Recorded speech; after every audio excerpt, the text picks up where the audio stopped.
Bienvenue sur les news de Samir. Aujourd'hui, on va regarder Caroline Yadan, la députée, une députée très proche d'Israël, hein, bien évidemment, une sioniste, qui va se faire corriger par un journaliste très important, Quentin, vous verrez, hein, il est magnifique.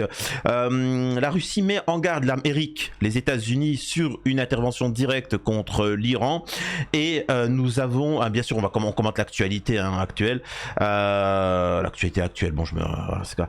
Et Tucker Carlson, un des très proches de Trump, qui critique des personnalités aux États-Unis qui souhaitent la guerre contre l'Iran et qui sont infoutus de savoir ce qu'est l'Iran. Ce qui montre bien qu'en fait, on ne fonctionne pas pour les intérêts des États-Unis ou autres, mais juste on ne fait. En fait, ce sont que des gens qui ont bip des gamins, hein, des enfants, et qui sont tenus par le Mossad et qui répètent juste la propagande qu'on leur dit de répéter. Donc on va commencer, bien évidemment je vous invite à vous abonner et laisser un commentaire, vous connaissez la chanson. On regarde ensemble Caroline Yadan s'exprimer et voilà.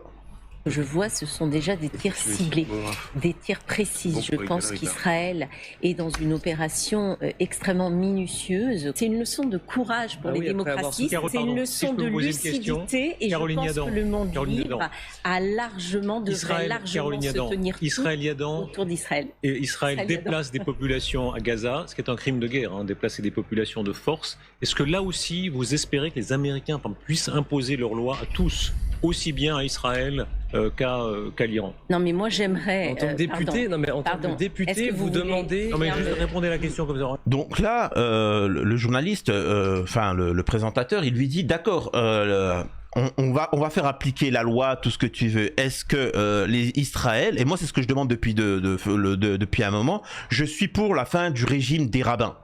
Donc comment ça se fait que les États-Unis n'interviennent pas militairement, une coalition militaire pour dégommer le régime des rabbins et ainsi de suite. Et là elle te dit, je rappelle que c'est une députée française,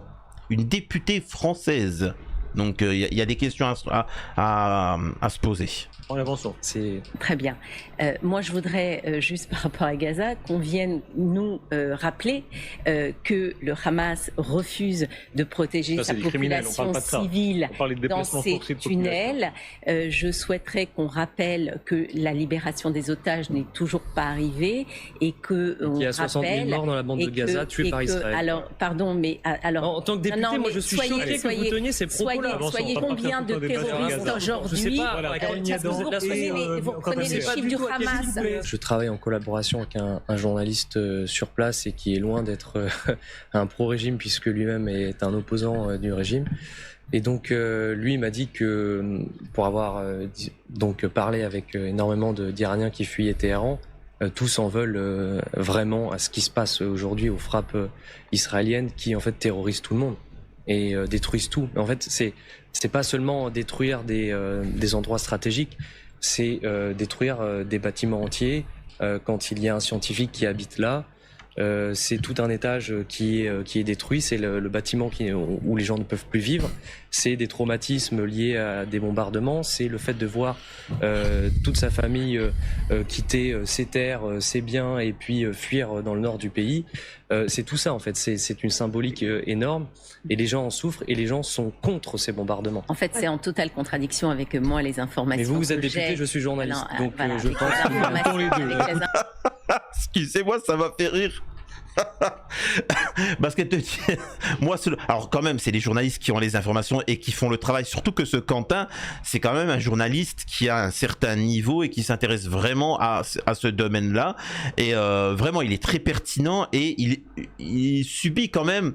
Il travaillait chez je sais plus chez quel journal où il a eu des problèmes, justement parce que c'est vraiment une grande gueule. Hein. C'est pas quelqu'un qui se tait.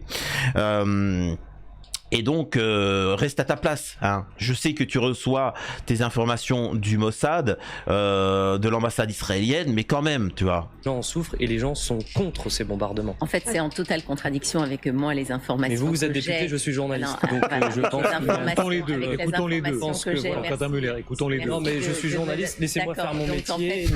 Quentin Muller, s'il vous plaît. Non, mais pas député. Restez à votre place là-dessus. Je suis en contact avec plusieurs. Reste à ta place. plusieurs opposants iraniens et qu'il y a beaucoup dans l'opposition iranienne qui se disent que c'est peut-être l'occasion aujourd'hui de retrouver la liberté et la paix qu'ils souhaitent et surtout la paix, ouais.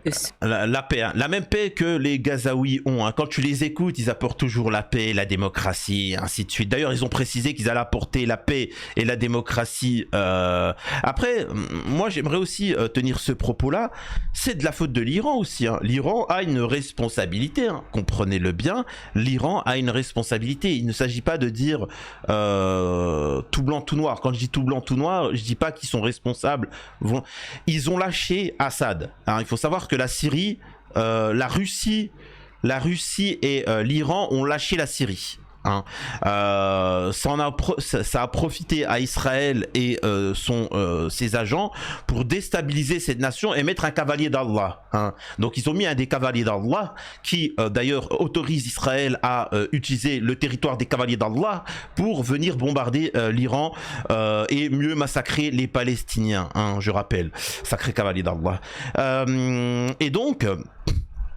Et donc la Syrie s'est effondrée et donc maintenant ça appartient à Israël, hein. Faut dire ce qu'il en est, hein, factuellement. C'est comme l'Égypte. L'Égypte appartient à Israël, que vous le vouliez ou non. En fait, il faut bien que vous compreniez une chose. Le grand Israël existe déjà. Il y a juste Gaza qui casse la tête et l'Iran qui pose problème. Voilà, c'est factuellement. Récemment, on a appris que l'aviation israélienne a survolé la Turquie. Erdogan, il a dit « Erdogan, moi je vais vraiment, attention, hein !» Tout ça. Tais-toi, arrête, tu es une honte pour le peuple turc. Bref.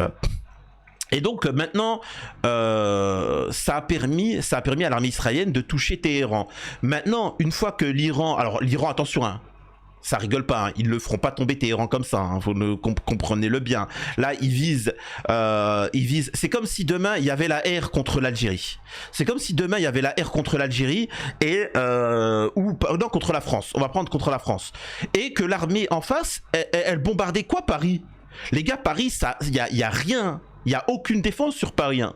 Paris, il n'y a aucune défense parce qu'il n'y a pas d'armée. L'armée, elle n'est pas à Paris, elle n'est pas à côté des Champs-Élysées. Vous voyez ce que je veux dire? Les missiles nucléaires, les missiles, etc., ils ne sont pas à Paris. Vous voyez ce que je veux dire? Donc, quand tu fais une R, tu détruis les aéroports, tu détruis les bateaux, tu détruis les routes, surtout les autoroutes, tu détruis les bases logistiques, tu détruis les raffineries et tu détruis aussi les endroits où il y a l'armée, justement.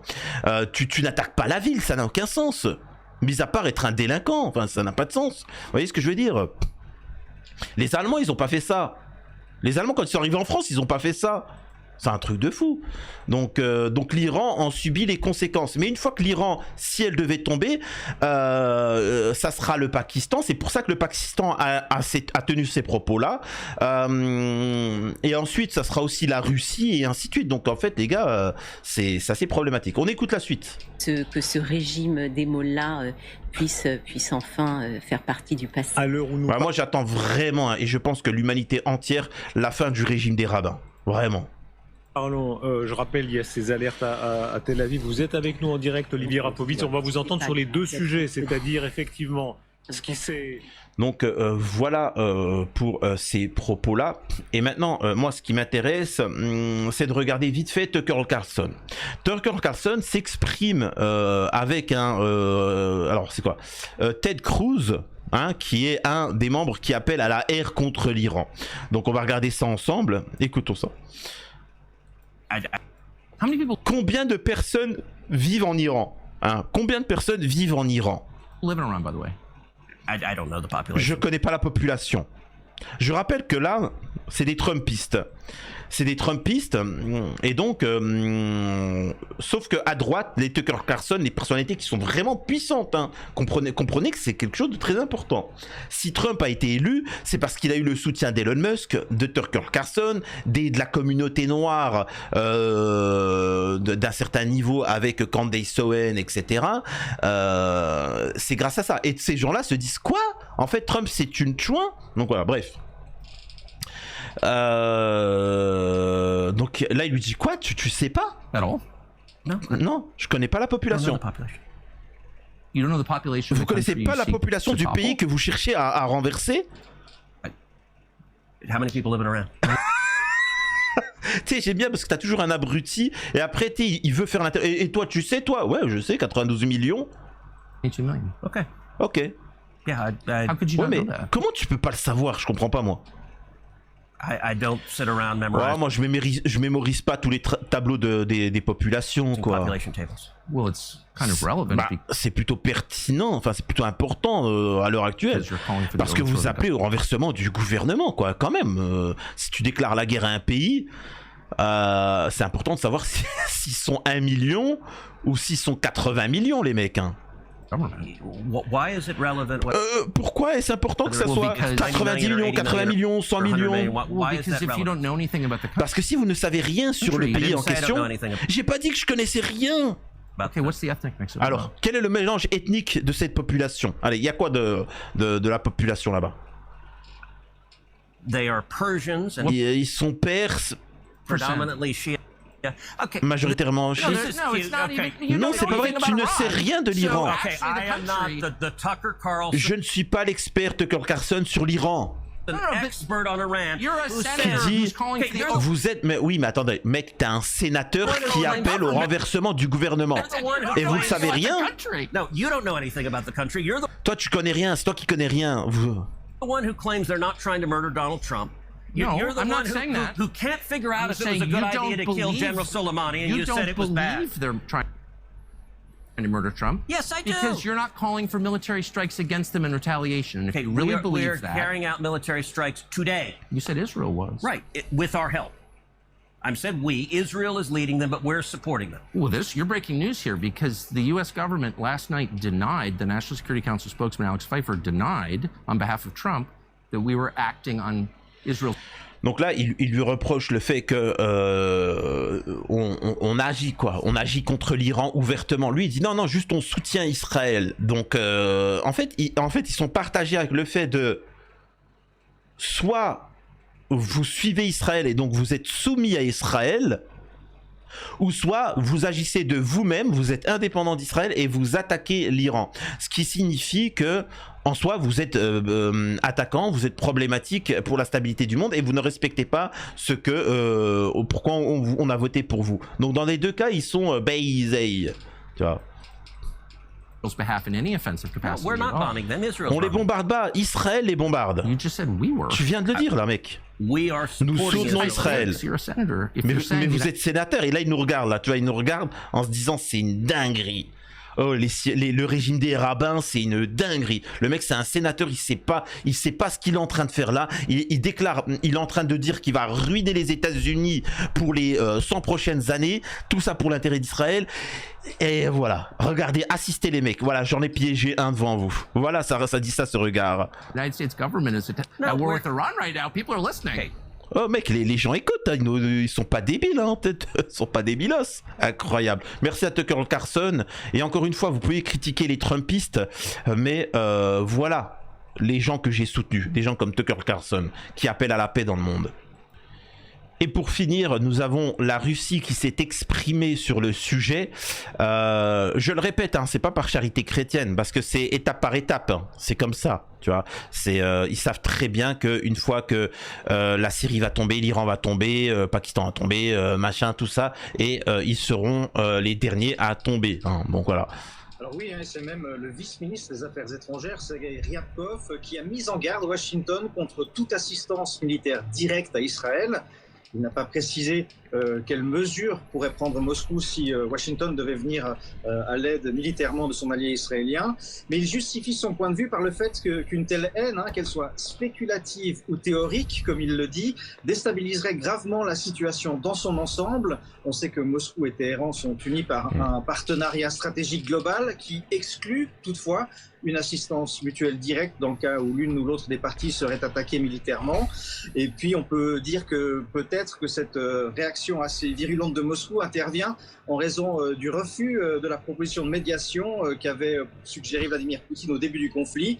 C'est certainement pour cette raison que Moscou prend la défense de son allié iranien avec autant de véhémence. Alors oui. Donc voilà, c'est intéressant. Très rapidement, je voulais quand même vous montrer un élément pour vous dire que vous êtes tous impliqués. Vous êtes tous là, si tu me regardes et que peut-être tu as un doute, sachez que le régime des mollahs, comme ils aiment t'appeler, aimait beaucoup les produits français, achetait beaucoup de nos voitures, faisait en sorte que notre économie était florissante. Oui. Ah oui. Et le régime des rabbins nous prend de la thune, hein, avec la rente mémorielle. Les chiffres officiels du gouvernement allemand, il y a aussi les français mais ils les affichent pas. Il y a quelque chose qui vous chiffonne. Donc survivants de du pogrom recevant des réparations dans le monde par intervalle de 10 ans. Ok ? Donc ça, c'est les occidentaux, tous les pays occidentaux qui donnent de l'argent aux survivants. Ok, jusque là, bon voilà, si tu veux, tu vois. En 1955, ils étaient 250 000. En 65, ils étaient 200 000. En 75, ils étaient 150 000. En 85, ils étaient 100 000. En 95, ils étaient 70 000. Donc tu vois qu'il y en a de moins en moins, etc. Et encore que tu pourrais t'opposer à ces chiffres-là. Donc là, ça c'est vos impôts, hein. Là, pour ceux qui me disent, Samir, pourquoi on paye autant d'impôts? Pourquoi on paye autant d'impôts et on n'a rien derrière? Eh ben, c'est à cause de ça. Et bim, en 2005, 400 000. 2015, 200 000. 2025, 245 000. Donc en fait, tu vois, ça remonte. Alors que là, t'as eu des survivants qui sont revenus, tu vois, en 2005 et ainsi de suite. Donc ça monte, ça descend. Entre 2015 et 2025, il y a 45 000 survivants en plus, tu vois, tu sais pas pourquoi, tu vois. Alors que, comprenez-le bien, en l'an 3000, il y aura encore des survivants. Posez-vous les bonnes questions. Et vous me dites en commentaire ce que vous en pensez. C'était les news de Samir.